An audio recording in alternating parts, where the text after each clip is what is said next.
Terima kasih. Shalom semuanya, kita bersyukur bisa hadir pada pagi hari ini. Walaupun pada pagi hari ini untuk pertama kalinya saya khotbah di Berea, KU1 hari ini paling sedikit. Tapi harapan saya, doa saya, jemaat yang tidak hadir pada KU1 ini bisa datang di KU2. Ya, jangan sampai tidak beribadah. Ya, datanglah di KU2 karena KU2 setengah 10 masih bisa. Dan saya percaya kalau saudara niat datang KU2 maka tidak ada hujan nanti ya, hujan akan stop. Amin. Kita mau masuk di dalam doa. Kami mengucap syukur dan terima kasih pada pagi hari ini kami bisa hadir, kami bisa beribadah. Seberapa kami yang hadir pada pagi hari ini Tuhan, kami siap diberkati. Urapi hamba-Mu yang tidak ada apa-apanya, pakai hamba untuk hormat kemuliaan bagi nama-Mu. Karena hamba tahu tanpa urapan Roh Kudus hamba tidak ada apa-apanya. Hanya kuat kuasa Roh Kudus yang bekerja di dalam hamba-Mu dan memuliakan nama Tuhan Yesus Kristus, segala hormat kemuliaan. Memang hanya Yesus yang layak menerimanya. Berkati setiap yang hadir, tidak ada satupun yang pulang tanpa membawa apa-apa. Semuanya akan diberkati. Kuasai hati dan pikiran kami semua. Terima kasih Bapak, dalam nama Yesus kami alaskan doa sembahyang ini. Amin. Shalom saudaraku sekalian, semangat ya. Walaupun kita tidak banyak, tapi harapan saya kita tetap semangat dalam beribadah. Pagi hari ini firman Allah ialah tentang berkat di dalam Kristus. Saudaraku sekalian, kau mendengar kata berkat, apa yang timbul dalam pikiran saudara? Boleh bukakan? Lihat. Berkat di dalam Kristus. Kalau dengar kata berkat, rata-rata pada umumnya orang langsung berpikir tentang materi. Uang, rumah yang mewah, harta, mobil yang bagus dan sebagainya. Orang mengkaitkan antara berkat dengan materi. Tapi hari ini bukan. Hari ini kita belajar berkat di dalam Kristus yang berbeda dengan berkat jasmani. Kenapa berbeda? Karena kalau berkat jasmani itu dunia bisa memberikan. Berkat jasmani bukan hanya dunia, iblis juga bisa memberikan ya. Bukan hanya Tuhan, tapi iblis bisa memberikan. Tapi iblis selalu tidak gratis, tapi dia meminta sesuatu, yaitu tumbal. Kalau tidak percaya lihat, iblis bisa kasih. Matius pasal 4, tolong buka Matius pasal 4. Ya, dikatakan apa ayat 8? Dan iblis membawanya, yaitu membawa Yesus pula ke atas gunung yang sangat tinggi dan memperlihatkan kepadanya semua kerajaan dunia dengan kemegahannya dan berkata kepada Yesus, semua itu kuberikan kepadamu jika engkau sujud menyembah kepadaku. Jadi iblis bisa memberikannya kepada Yesus kalau Yesus sujud menyembah. Kalau saudara mau kaya, saudara menyembah iblis, maka iblis akan memberikan kekayaan. Tapi ingat, berkat yang iblis berikan tidak gratis. Ada permintaannya. Saya kasih contoh kisah nyata. Ada seorang saudara papa saya pada tahun 70 ya. Waktu itu saudara papa saya paling rajin pergi ke Gunung Kawi. Ke Gunung Kawi. Tahun 70 orang lagi rajin-rajinnya ke Gunung Kawi. Bukan hanya saudara papa, tapi banyak mereka bersama-sama ke Gunung Kawi. Dan mereka diberkati. Mereka jadi kaya. Saudara papa saya sesudah ke Gunung Kawi, dia memiliki kapal nelayan karena daerah kami adalah banyak yang menangkap ikan. Dia memiliki kapal nelayan, memiliki kapal yang besar, cukup besar dan beberapa biji. Jadi hidupnya tuh diberkati. Boleh dikatakan dia sangat maju pada tahun 70. Tapi singkat cerita, waktu dia mencapai titik puncak, dia mulai malas ke Gunung Kawi. Dia mulai bolos ke Gunung Kawi. Dan saudara tahu apa yang terjadi. Kapal nelayan yang menangkap ikan di tengah-tengah laut dengan jaring yang besar, tiba-tiba tenggelam kapalnya. Terus ada lagi satu dirampok orang di tengah laut. Ada lagi yang tiba-tiba si nelayannya rupanya si pegawainya tuh mencuri. Jadi di tengah laut ikan-ikan yang sudah dapat dijual ke nelayan lain dengan harga murah. Dan dalam waktu sekejap saudara papa saya bangkrut. Bukan hanya bangkrut, anak-anaknya semua jatuh. Dia punya anak 4, anak laki-lakinya yang pertama jadi tukang gojek motor. Anak laki yang satu lagi jadi tukang sayur. Anak perempuan yang satu kena sakit yang parah. Anak perempuan yang kedua jadi pembantu. Jadi ikut iblis. Iblis berikan segala kemegahan, segala harta tidak gratis. Bahkan ujungnya ialah maut. Jadi saudaraku jangan sekali-kali mau terpikat dengan harta duniawi. Tapi hari ini kita belajar berkat harta di dalam Kristus yang tidak sama dengan berkat jasmani. Harta berkat dalam Kristus tidak dapat dicuri oleh iblis. Tapi itu akan kita miliki kalau kita berada di dalam Kristus. Amin. Kita buka Efesus pasal 1 ayat yang ketiga. Dikatakan begini, ini ayat emas kita hari ini ya. Terpujilah Allah dan Bapa Tuhan kita Yesus Kristus. Yang dalam Kristus telah, bukan akan ya, perhatikan, telah mengaruniakan, telah memberikan, telah mengaruniakan kepada kita segala berkat rohani di dalam, bukan di dalam dunia, bukan di bumi, tapi segala berkat rohani yang di dalam surga. Wow, luar biasa. Berkat yang tidak bisa hilang, berkat yang tidak bisa dicuri. Tapi ingat, berkat rohani dalam surga hanya bisa dimiliki oleh kita yang berada di dalam Kristus. Ya, kita mau menyelidiki berkat rohani dalam surga yang pertama apa saja. Kita lihat ayat yang keempat. Sebab di dalam Dia Allah telah memilih kita sebelum dunia dijadikan supaya kita kudus dan tak bercacat di hadapannya. Berkat rohani yang pertama, Allah memilih saudara dan saya. Saudara hari ini datang bukan kebetulan. Saudara hari ini hadir dalam keadaan cuaca hujan, itu adalah berkat rohani. Allah yang menggerakkan saudara untuk datang walaupun hujan. Saya berkata kepada suami saya, ini keadaan hujan dan cuaca begini bisa-bisa masih pada dalam selimut. Ya, ternyata waktu tadi saya datang saya lihat kursi yang biasanya penuh, waktu datang pada hampir jam 7 masih kosong. Saya kaget, apa begitunya jemaat Berea? Sampai begitu malasnya karena hujan. Bisa tertahan karena hujan. Tidak mau ke gereja, tidak mau beribadah karena hujan. Segitunya jemaat Berea. Tapi saya bersyukur ternyata akhirnya pada datang. Dan hari ini berkat rohani yang di dalam Kristus diberikan kepada saudara-saudara yang hadir pada pagi hari ini. Amin. Saudaraku sekalian, Allah memilih kita bukan karena kita baik. Allah memilih kita, bukan kita yang duluan memilih Allah. Tapi coba kita lihat, siapa yang duluan memilih? Yohanes pasal ke-15 ayat 16 bagian A saja. Bukan kamu yang memilih aku. Bukan saudara yang memilih Kristus. Tetapi Kristuslah yang memilih saudara, amin. Kristus yang memilih saudara dan saya. Kalau Kristus tidak memilih saya, maka saya masih ada di provinsi Jambi. Kalau Kristus tidak memanggil saya masih sebagai penyembah berhala. Tapi karena kasih Kristus, dia memilih saya, dia memanggil saya dengan caranya Allah yang luar biasa. Saya datang ke Bandung, saya diinjili dan saya bertobat.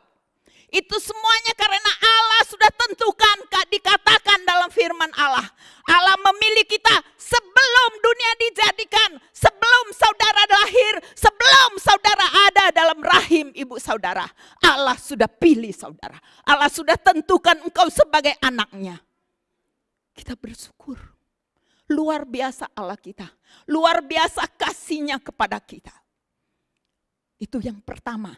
Nah, sebelum saya lanjutkan, saudara harus tahu juga bahwa di dalam Efesus pasal 1 ayat 3 sampai ke 14, Kalau dalam bahasa aslinya, bahasa Yunani, itu tidak ada titik koma. Jadi waktu Paulus menulis ayat ketiga sampai ke-14 yang akan kita bahas, karena tidak ada titik koma, hanya dalam satu tarikan napas. Jadi kita akan bahas ayat 3 sampai 14. Paulus luar biasa.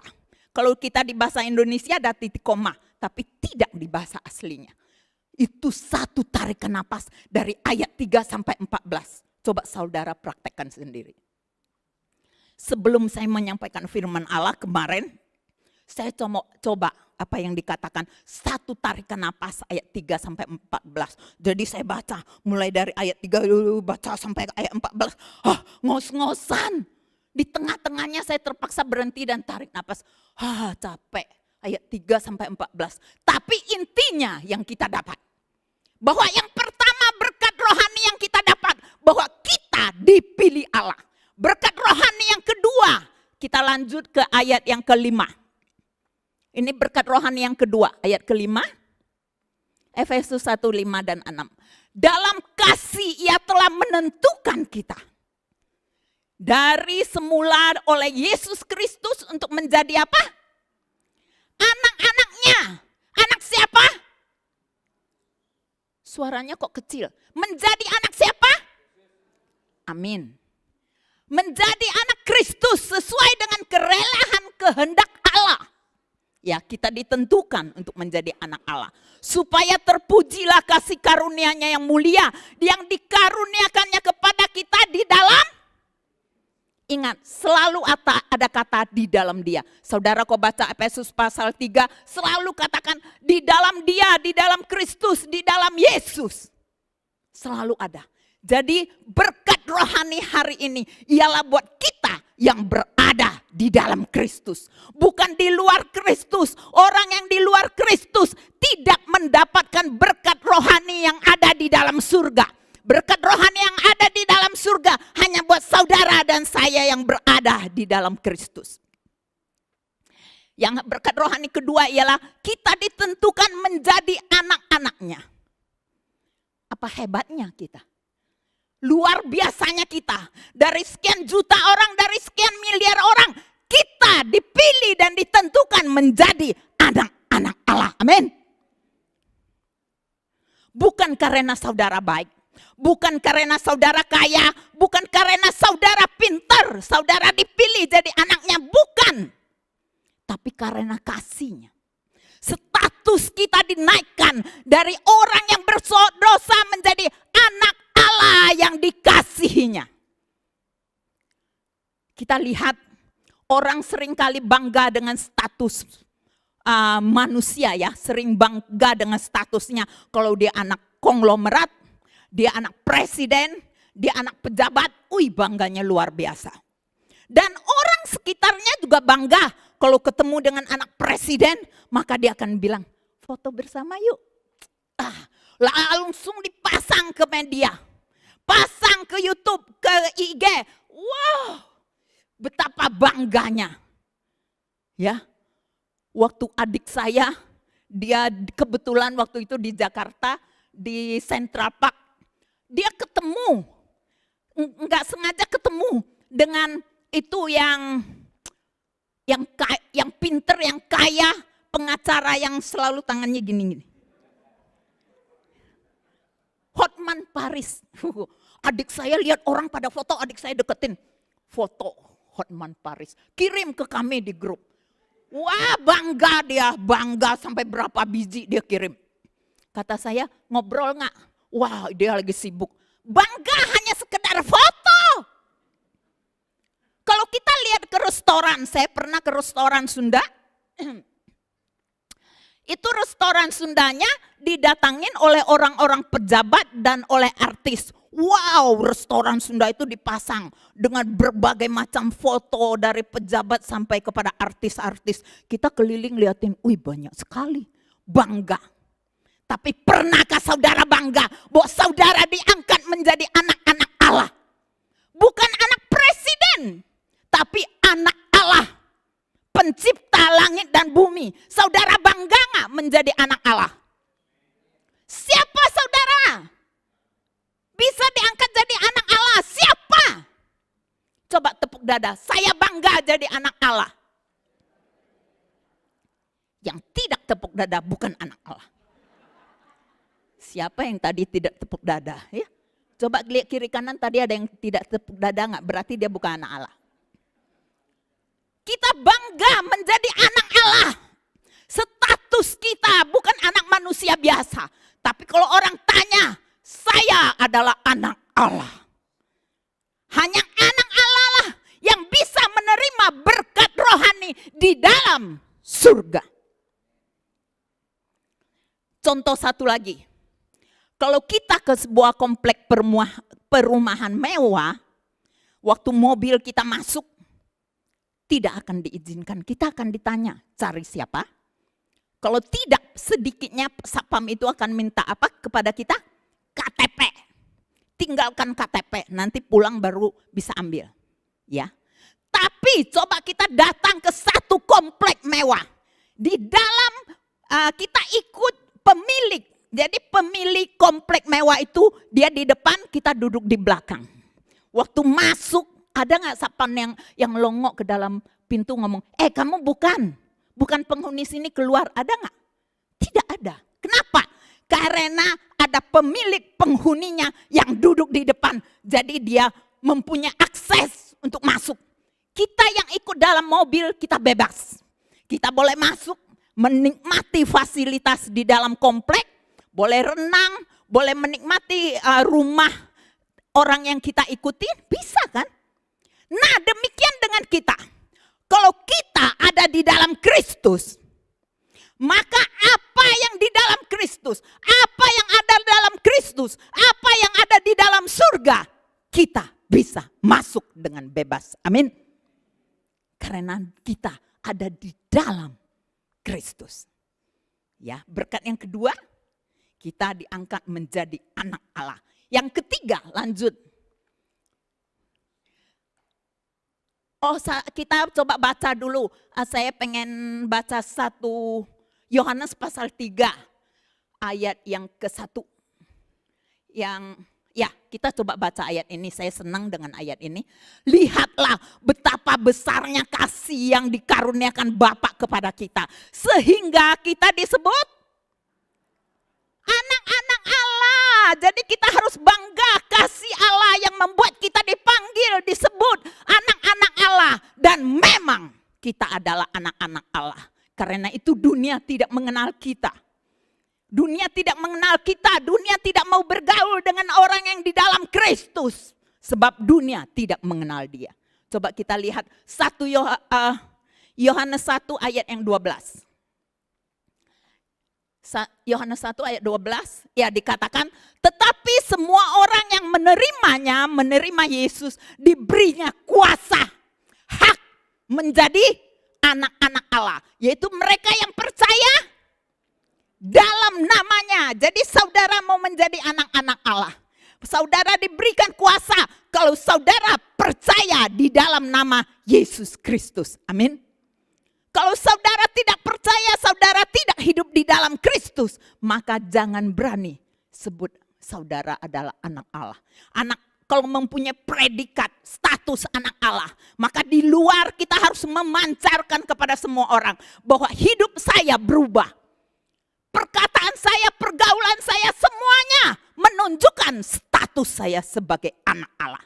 Kita tidak lagi keluar perkataan binatang-binatang. Kita tidak lagi mempermalukan Bapa kita yang di surga. Tapi kita boleh menjadi surat Kristus yang terbuka, yang bisa dibaca oleh semua orang bahwa kita anak Allah. Amin. Sekarang kita lanjut kepada berkat rohani yang keempat ya. Tadi yang pertama Allah memilih kita, yang kedua kita menjadi anak Allah, yang ketiga yang berkat rohani yang ketiga, tolong ayat yang ke-7. Efesus 1 ayat 7. Sebab di dalam Dia dan oleh darahnya kita beroleh penebusan, yaitu pengampunan dosa. Menurut kekayaan kasih karunia-Nya.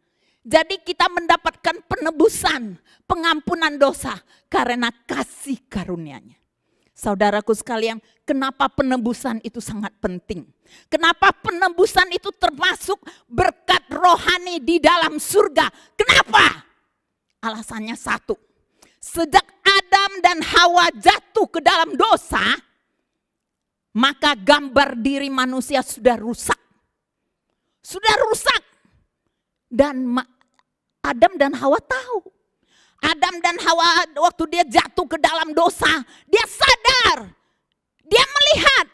Adam dan Hawa melihat, wow, kita telanjang. Kita telanjang.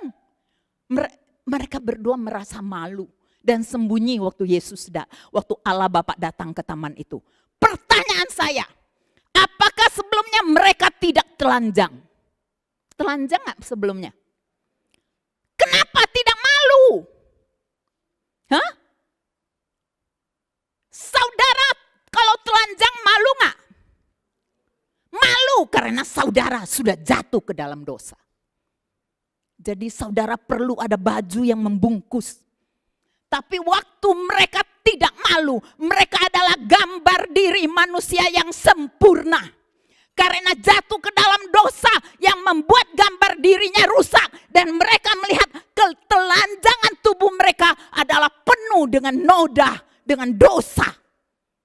Mereka menjadi orang yang bercacat celah. Mereka merasa malu. Karena mereka telanjang. Lalu apa yang mereka lakukan? Mereka mengambil daun arah. Mereka bikin cawat. Ada yang bisa bikin cawat? Mungkin yang kayak begini, langsung gini, atasnya susah, bawahnya susah, jalan langsung robek, ambil lagi daun, taruh lagi, kelihatan lagi, atas rusak lagi, susah. Susah nggak? Repot nggak? Repot. Mereka berusaha menutupi ketelanjangannya, tapi terbatas, daun arah terbatas, tidak bisa menutupi seluruhnya. Demikian dengan kita. Kita manusia yang telah jatuh ke dalam dosa. Kita berusaha menutupi dosa kita dengan segala perbuatan baik. Dengan segala amal ibadah yang baik agar kita bisa menutupi dosa kita. Berapa banyak manusia berusaha menutupi dosanya. Dia walaupun korupsi, dia berusaha menutupi dengan memberikan korban. Memberikan amal untuk menutupi dosanya. Tapi itu tidak mungkin sempurna. Perbuatan tidak bisa menutupi dosa. Allah tahu keterbatasan manusia dalam menutupi dosanya. Oleh sebab itu Allah buatkan dia dari kulit binatang. Untuk mendapatkan kulit binatang, Allah harus mengkorbankan seekor binatang. Makanya ada tertulis dalam firman Allah. Tanpa penumpahan darah tidak ada pengampunan dosa. Jadi perlu ada korban. Allah membuat korban dari kulit binatang dan membuat baju yang sempurna. Sehingga mereka tidak usah lari-lari sambil pegang. Pegang atas, pegang bawah, susah. Allah membuat baju yang sempurna dari kulit binatang. Yang tidak rusak karena kulit itu kuat. Allah tahu ketidakmampuan kita. Jadi Allah datang karena dia adalah anak domba Allah yang sempurna. Tak bercacat celah. Dia jadikan dirinya, dia korbankan dirinya untuk saudara dan saya. Beri kemuliaan untuk Tuhan. Itu sebabnya kita bangga. Kita dipilih, kita jadi anak Allah. Kita mendapatkan penebusan. Kita akan terima segala berkat rohani di dalam surga. Yaitu keselamatan. Tapi keselamatan itu tidak diberikan karena kita baik. Tidak. Tapi karena Allah. Apa yang Allah capai? Pencapaian Allah. Kematian Allah di atas kayu salib. Kebangkitannya. Kemenangannya. Sesudah dia mati dia bangkit. Dia mendapatkan kemenangan atas maut. Semua yang dia capai. Kemenangannya, kebenarannya, kekudusannya. Itu menjadi milik kita. Karena apa yang Kristus miliki. Itu menjadi milik kita. Karena kita ada di dalam Kristus. Kita bisa terima berkat-berkat itu karena kita ada di dalam Kristus. Ingat, kalau saudara di luar Kristus, kalau saudara meninggalkan Kristus, kalau saudara malas dan tidak pernah bersekutu dengan Tuhan, berarti saudara bukan di dalam Kristus. Allah berikan kemenangan kepada kita. Allah berikan segala yang baik di dalam surga kepada kita. Bukan karena kebaikan kita, bukan karena pencapaian kita, bukan karena kepintaran kita, tapi karena kasih karunia. Karena anugerah kita mendapatkan semuanya itu. Dan penebusan yang Allah lakukan itu tidak murah, itu harganya mahal. Coba 1 Petrus pasal 1 ayat 18.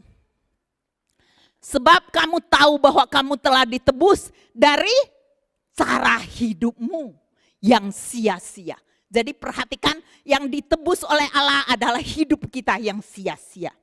Tapi yang dosa kita ialah ditanggung oleh Yesus di atas kayu salib. Itu dosa kita ditanggung. Tapi hidup kita yang sia-sia telah ditebus oleh Yesus. Yang kamu warisi dari nenek moyangmu Adam dan Hawa, itu bukan barang dengan barang yang fana, bukan juga ditebus dengan perak atau emas, tapi dikatakan apa? Melainkan dengan darah yang mahal. Darah Yesus yang sama dengan darah anak domba Allah yang tak bernoda dan tak bercacat. Darah anak domba, Yesus Kristus, darahnya yang mahal telah menebus kita. Jadi pada saat kita mau berbuat dosa, kita ingat Allah sudah menebus kita dengan darah yang mahal, yang tak ternilai harganya. Jangan kita sia-siakan hidup kita. Allah tebus kita dari hidup sia-sia. Jangan sia-siakan pengorbanan Yesus. Marilah kita hidup sebagai terang Kristus, sebagai garam dunia, sebagai anak Allah yang bisa memuliakan namanya. Amin. Saya akan kasih satu ilustrasi, masih ada waktu ya. Saya kasih satu ilustrasi, yaitu ada seorang bapak. Dia adalah orang yang sangat kaya. Dia sangat kaya, dia senang dengan koleksi lukisan. Jadi di rumahnya koleksi lukisan-lukisan mewah yang mahal-mahal dari pelukis yang terkenal. Dan semua temannya tahu. Tapi satu hari anaknya yang dia paling kasihi, anak laki-lakinya, berangkat pergi ke medan perang karena wajib militer. Tapi pada saat di medan perang, anak laki-laki satu-satunya mati, gugur dalam medan perang. Lalu bapak ini sangat sedih. Sedih sekali. Dia berminggu-minggu menangis, sedih meratapi anaknya. Sampai satu hari dia memanggil seorang pelukis. Pelukis yang tidak ada nama. Pelukis yang biasa. Dia hanya kasih foto anaknya yang kecil dan dia kasih tahu, lukis anak saya. Pelukis biasa itu hanya melukis kira-kira mirip dengan anak laki-laki itu. Suatu hari bapak ini meninggal. Pada saat dia meninggal karena dia tidak punya ahli waris lagi, maka dia lelang. Dia lelang semua lukisan yang ada di rumahnya, termasuk lukisan anaknya. Pada saat pelelangan terjadi, yang pimpin lelang ngomong gini. Yang dilelang pertama adalah gambar lukisan anak dari ini. Harganya cukup dengan 10 juta uang Indonesia. 10 juta, siapa yang mau membelinya? Tidak ada yang mau beli. Karena pada lihat, gambar kayak gitu, jelek amat. Dan tidak kenal siapa pemuda itu. Semua diam, gak ada yang mau membeli. Tiba-tiba dari paling belakang, ada seorang kakek yang sudah tua maju ke depan, membawa uangnya 10 juta. Dia bilang, saya mau membeli gambar ini. Uang saya cuma segini. Lalu yang bapak lelang ini berkata apa? Oh, ada lagi yang mau menaikkan harga? Tidak ada. Semuanya bilang, cepat aja terjual supaya bisa membeli lukisan yang lain. Nah sesudah itu enggak ada yang beli. Langsung dia putuskan bahwa pelelangan ditutup. Kaget semua orang. Kenapa ditutup? Lukisan yang begitu banyak yang terkenal kan belum juga dikeluarkan. Kenapa ditutup? Ketua lelang ini bilang begini, ada surat warisan, surat wasiat dari pemiliknya. Surat wasiat ini bunyinya begini, siapa yang membeli lukisan gambar anak saya, maka dia memiliki semua harta milik saya, lukisan yang mahal, lukisan yang terkenal, rumah saya, mobil saya, semua termasuk di dalamnya kalau membeli gambar anak saya. Saudara tahu siapa yang beli? Kakek tua itu adalah pelayan bapaknya. Pelayan itu yang mengurus anak itu dari kecil sampai besar. Dan dia merasa saya tidak sanggup beli yang lain. Tapi saya mau foto ini jadi kenangan buat saya. Jadi dia mau membeli dengan hartanya yang hanya 10 juta. Saudara tahu, dia mendadak jadi orang kaya. Karena dia memiliki gambar anak bosnya. Maka semuanya menjadi miliknya. Saudara dan saya, kalau kita memiliki Kristus, maka semua harta, semua berkat dalam surga, semua apa yang Bapa miliki di surga, itu diberikan kepada kita. Karena kita memiliki anaknya, Yesus Kristus. Amin. Beri kemuliaan untuk Yesus. Jadi saudara harus bangga memiliki Yesus. Dengan memiliki Yesus, saudara memiliki semua berkat rohani. Ada buat kita. Amin. Luar biasa. Kita yang terakhir, coba Efesus 1 ayat yang ke-13 dan 14. Itu terakhir karena ditutup ayat 14. Dikatakan, di dalam Dia kamu juga karena kamu telah mendengar firman kebenaran, ya, yaitu Injil keselamatanmu. Di dalam Dia kamu juga ketika kita percaya, kita dimeteraikan oleh Roh Kudus yang dijanjikan itu. Roh Kudus itu adalah jaminan bagian kita sampai kita memperoleh seluruhnya, yaitu harta surgawi.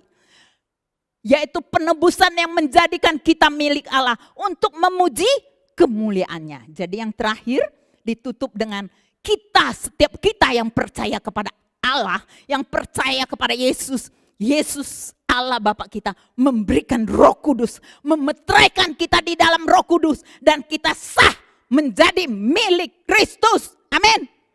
Coba buka gambar terakhir, kwitansi. Lihat. Saya cari kwitansi. Kwitansi ini menyatakan kalau kita beli sesuatu, kwitansi itu harus ada cap atau meterai, ya. Tanpa meterai, tanpa cap tidak sah. Nah, kita lihat Yesus membeli kita. Dia bayar lunas dengan apa? Nyawanya. Untuk apa? Untuk membayar semua dosa kita dan upah dosa kita. Dan kita cukup dengan percaya. Jumlahnya ialah dengan nyawa Kristus. Yesus telah bayar lunas semuanya. Dan kita dicap, dimeterai oleh Roh Kudus. Katakan, saya telah dimeterai oleh Roh Kudus. Saya punya Roh Kudus. Jadi saudara telah sah untuk disebut sebagai anak Allah. Dan kalau saudara adalah anak Allah, maka saudara berhak menerima segala berkat rohani di dalam. Kok sebut surganya ragu-ragu, berarti gak yakin masuk surga dong. Saudara berhak karena saudara anak Allah. Saudara berhak menerima segala berkat rohani di dalam surga. Kita berhak terima karena kita percaya kepada Yesus. Bukan karena kita mendapatkan sesuatu, bukan kita mencapai sesuatu.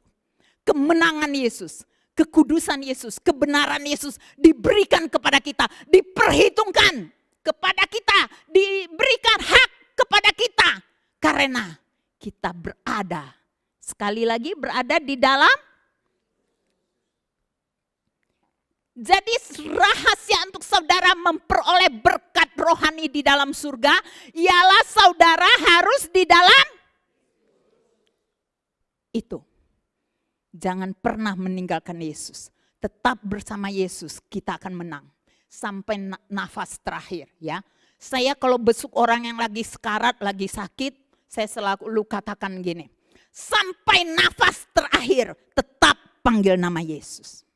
Enggak tahu orang yang sakit itu kesinggung nggak sampai nafas terakhir. Itu saya katakan. Waktu Pak Hendra juga saya ngomong gitu. Pak Hendra, anak nggak bisa dampingi. Kalau tengah malam lagi sakit, panggil nama Yesus. Ingat, sampai nafas terakhir tetap berpegang kepada Kristus. Karena dia jaminan keselamatan kita. Jangan kita tenang-tenang, ini sudah akhir zaman. Makanya jangan sampai tidak daftar. Nanti pulang pada daftar. Seminar akhir zaman tanggal 7 Februari. Murah cuma 10.000. Kalau saudara tidak bisa bayar 10.000, minta kepada Pak Gembala. Ya boleh Pak Gembala? Oh boleh, katanya boleh. Boleh. Kok Pak Gembala nggak mau ngasih, minta ke saya. Daftar, belajar, biar tahu apa itu akhir zaman. Hidup ini hanya sementara. Semua yang kita miliki di dalam dunia, berkat di dalam dunia ini sementara. Tidak ada yang kita bawa. Yang kita bawa hanyalah iman di dalam Kristus. Amin. Kita bangkit berdiri. Kami mengucap syukur dan terima kasih bahwa pada pagi hari ini kami boleh menikmati berkat di dalam Tuhan. Oh Tuhan Yesus, tolong berkati setiap kami yang hadir. Biar kami selalu mengetahui bahwa hidup di dalam Kristus sungguh suatu kebanggaan. Hidup di dalam Kristus sungguh suatu kebahagiaan. Hidup di dalam Kristus adalah jaminan keselamatan kami. Terima kasih Tuhan atas segalanya yang Engkau berikan kepada kami. Hanya dalam nama Yesus hamba berdoa untuk setiap jemaat yang datang. Biar semuanya pulang diberkati, dikuatkan imannya. Terima kasih. Dalam nama Yesus kami alaskan doa sembahyang ini. Amin.